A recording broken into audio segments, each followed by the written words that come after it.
वंदे मातरम। नमस्कार। जय श्री राम।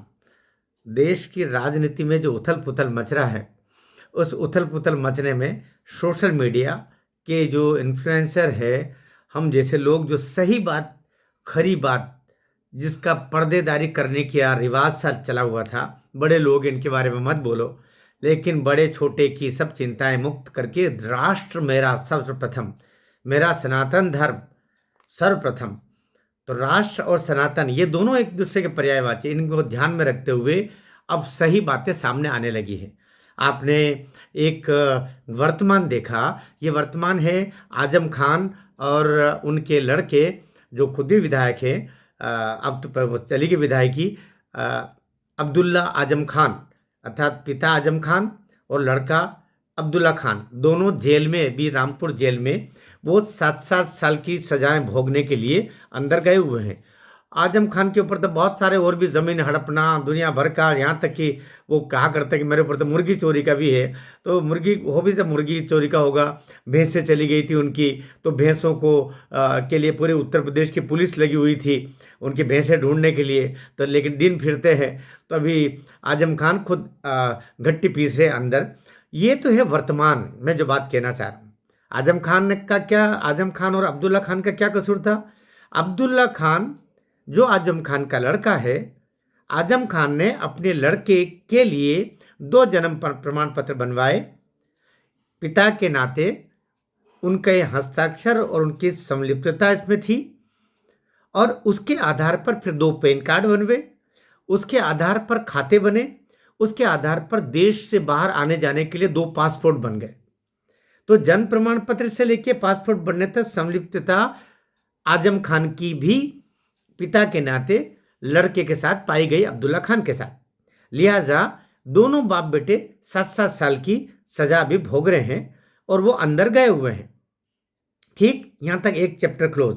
अब ये 2 पैन कार्ड में 467, 468, 120 बी, 420, 471 ये धाराएं लगती हैं, और सभी में 467 में मूल्यवान दस्तावेजों का निर्माण करना, ये 7 साल होता है, 10,000 का जुर्माना भी होता है। 468 में धोखाधड़ी, उसमें 3 साल होता है। 120 भी 3 साल होता है आपराधिक साजिश।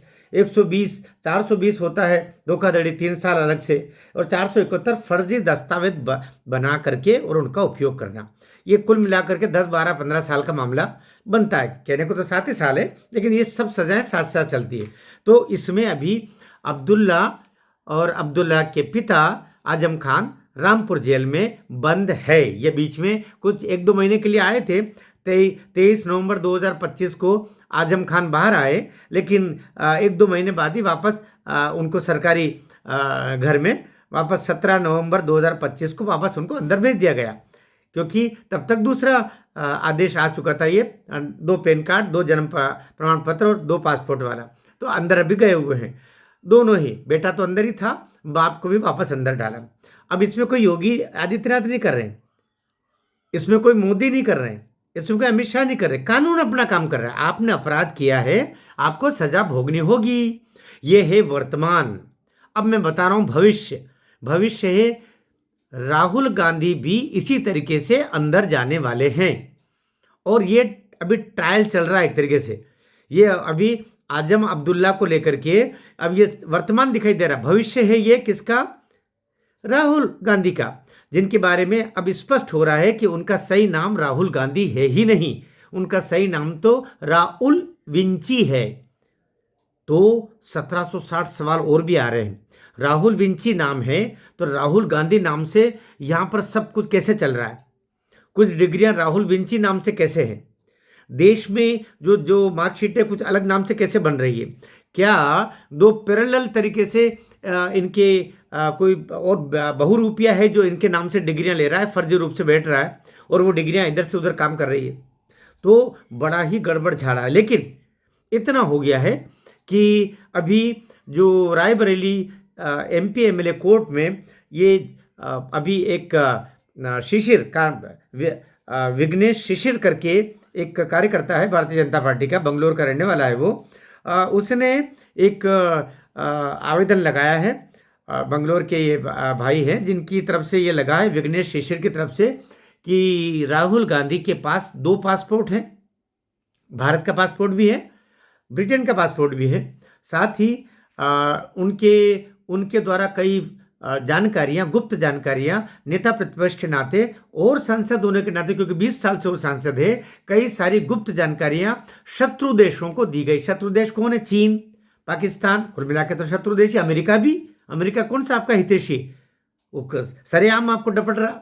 तो शत्रु देशों को जानकारियां लीक करने का भी उन पर आरोप लगाया और ये कहा कि 20 साल से एक विदेशी, अर्थात क्योंकि अब वो उनके पास ब्रिटेन की नागरिकता भी है, भारत की नागरिकता है, तो भारत की नागरिकता अपने आप समाप्त हो जाएगी। उनके पास फिर एक ही नागरिकता बचेगी और वो ब्रिटेन की नागरिकता। और जिसके बाद ब्रिटेन की नागरिकता है वो भारत की संसद में 20 साल से कैसे बैठा हुआ है? तो अभी विघ्नेश शिशिर ने कहा कि 20 साल से हमारे देश की संसद में एक विदेशी बैठा हुआ है सांसद बन करके। और उनका कहना है राहुल गांधी वो व्यक्ति है जो ये सब काम कर रहा है और उसके खिलाफ कार्रवाई की जाए। तो अभी जो एमपी एमएलए कोर्ट है रायबरेली का, उसने याचिका स्वीकार भी कर ली है। आज से कुछ समय पहले, 3-4 महीने पहले याचिका स्वीकार नहीं की थी क्योंकि पर्याप्त सबूत नहीं थे, प्रमाण नहीं थे। लेकिन वो वापस रिट पिटिशन लगाई, रीजॉइंडर लगाया, उन्होंने रीजॉइंडर नहीं रिट पिटिशन वापस लगाई कि मेरी अब और मेरे पास पुख्ता सबूत है। उन सबूतों के आधार पर अब उसने डॉक्यूमेंट, क्योंकि भारत सरकार से, गृह मंत्रालय से, ब्रिटेन से भी उसने जानकारियाँ इकट्ठी की, वो सब लगा करके लोकसभा से भी जानकारी प्राप्त की, राज्यसभा से प्राप्त की और देश के विभिन्न संसाधनों से वो जानकारी प्राप्त करके अब उसने लगा दिया है विघ्नेश शिशिर ने, जो भाजपा का ही कार्यकर्ता है। और उसने कहा कि ये राहुल गांधी की को अरेस्टिंग हो और इसकी जांच हो। इससे 3 महीने पहले उसने रायबरेली के जो एसपी हैं यशवीर सिंह, उनको प्रार्थना पत्र दिया था और कहा था कि इस पर जांच करें और इनके ये फर्जी तरीके से ये व्यक्ति वहाँ पर बैठा हुआ है और दो इनके पास में पासपोर्ट हैं, ये गुप्त सूचनाएं दे रहे हैं। उसने बाकायदा आवेदन दिया था एसपी के पास, वो भी, लेकिन एसपी ने उसको ठंडे बस्ते में डाल दिया। अब क्योंकि पुलिस के पास पहले आपको प्रक्रिया करनी होती है, तब कोर्ट भी कहता आप पुलिस के पास क्यों नहीं गए? तो पुलिस के पास जाने के बाद 3 महीने देने के बाद में फिर वो वहाँ के एमपी एमएलए कोर्ट में, चूंकि एमपी है रायबरेली का, तो एमपी एमएलए कोर्ट में ये विघ्नेश शिशिर गए हैं और वहाँ से अब वहाँ की एमपी एमएलए कोर्ट रायबरेली की विशेष कोर्ट ने समन जारी कर दिया है राहुल गांधी को कि आप जवाब प्रस्तुत करें। ये बहुत बड़ी स्टेप हुई है। उधर उनकी माताजी को वे देश के नागरिक हुए बिना ही 1980 में वोट डाल दिए, 3 साल से नाम उसमें चल रहा था उनका, फिर 82 में हटाया, 83 में नागरिक बनी, उसके बाद फिर नाम जोड़ा। ये जो घपलेबाजी देश के साथ की, देश को मजाक समझते दोनों ये माँ बेटे। तो अब जा करके उधर माताराम भी अंदर जा रही है और ये जो है ये भी अब अंदर जाने की पूरी तैयारी। और क्या होगा? कोर्ट, कोई सा कोर्ट बचा नहीं सकता। अब्दुल्ला खान को कोई नहीं बचा पा रहा है, उसका बाप भी इस चक्कर में अंदर गया। हो सकता ये जो दस्तावेज बने हैं 2 फर्जी पासपोर्ट बनने का, तय बात है इसके आधार पर 2 पैन कार्ड भी होंगे, तय बात है 2 जन्म प्रमाण पत्र भी होंगे, तय बात है कई फर्जी खाते होंगे, अकाउंट्स होंगे बैंकों में। अब ये सारा फर्जीवाड़ा सामने आ गया है।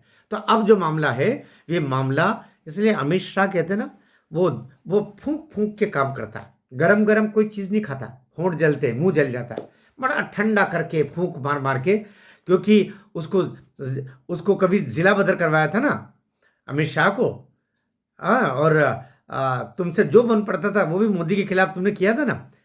तुमने तो इलीगल काम किया था, उनको प्रताड़ित किया था। लेकिन अब तो ये नियम से तुम, क्योंकि तुम तो राजे महाराजा बने हुए थे, ये यहाँ के राजकुमार और वो राजमाता, अब राजमाता भी पीसेगी है और राजकुमार भी पीसेंगे, दोनों के अलग अलग कोठरियों में घट्टी पीसने की आवाज़ आएगी।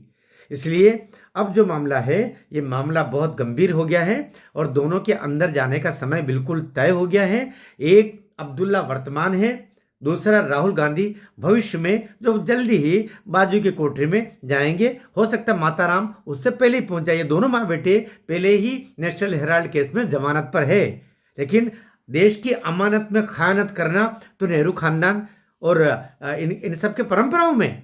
इसलिए देखिए आगे होता है क्या। वीडियो अच्छा लगा हो, तथ्यात्मक वीडियो है, तो आप इसको खूब शेयर कीजिएगा, बताइएगा अरे अब तो बोलना सीखो रे देशवासियों, अब तो आवाज निकालना सीखो। कब तक ये हमारे एक कवि हुए हैं माणिक वर्मा, वो कहते थे चित्रे चित्रे लिबास बाकी है और कितना विकास बाकी है, हमें स्वामी का बोध कैसे हो, हमारे देहों में दास बाकी है, ये दासत्वपना खत्म करो। नेहरू गांधी खानदान, कब तक खानदान, इनको सबके जूते पड़ने वाले हैं जल्दी, और कानून के चाबुक पड़ेंगे सो अलग। जरा हिम्मत करो, बोलना सीखो। जरा नीचे टिप्पणी करने में भी डरते हैं हम जैसे कई सारे शेयर है सोशल मीडिया में जो बोल रहे हैं खुलेआम। क्या करेंगे, देश के लिए मरना होगा, एक बार मर जाएंगे, लेकिन सच तो कहेंगे कहेंगे कहेंगे। भारत माता की जय।